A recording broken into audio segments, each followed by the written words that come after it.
को सही माने में दान है आवश्यकता की पूर्ति करना। जैसे कोई भूखा आदमी है, उसे भोजन की जरूरत है, अब उसे अन्न दान करो, उसे पवा दो। कोई बीमार आदमी है, उसे औषधि की जरूरत है।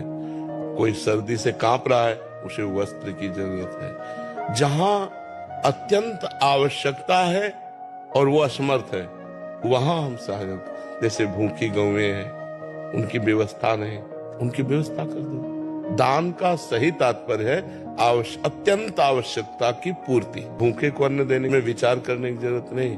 कुत्ता भी भूखा हो तो उसको भोजन करा दो, साधु भूखा हो उसको भोजन करा दो। उसमें पात्रता की जरूरत नहीं है। पात्रता रुपया देने में है।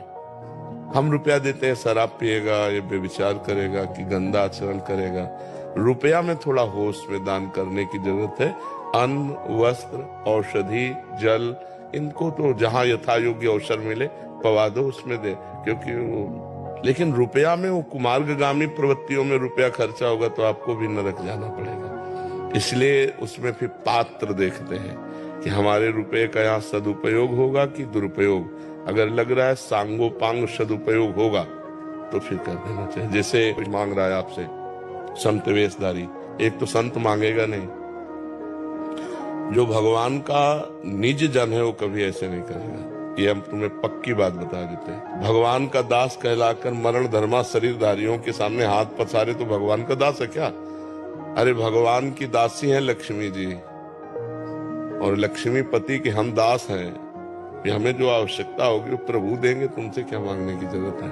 तो भगवान का भक्त या कोई संत या सन्यासी मुझे तो नहीं लगता जो असलियत में सतमार्ग में चलता है। उसका लक्ष्य तो भगवान है, तत्व ज्ञान है। वो रुपया के लिए, ना औषधि के लिए, ना यात्रा के लिए पैसा मांगेगा नहीं। लेकिन अगर कोई वेशधारी आपसे रुपया मांग रहा है कि हमें तीर्थ यात्रा के लिए या यज्ञ कराने के लिए या इसके, तो आप स्वतंत्र हैं ना कहने में। बिल्कुल डरिएगा नहीं कि हमारा कुछ अहित हो सकता है, कुछ नहीं अहित हो सकता। हमारी श्रद्धा नहीं, हम नहीं देंगे। बिल्कुल साफ रहना चाहिए इसमें। महाराज पानी पीना हो पानी पी लो, भोजन करना हो भोजन पा लो, इसके आगे हमारी श्रद्धा नहीं है। अगर आपकी श्रद्धा दिखाई दे रही कि वास्तविक यज्ञ होने जा रही, आपको पता है उनका परिचय है, तो जो बने तन मन धन सहयोग कर देना चाहिए।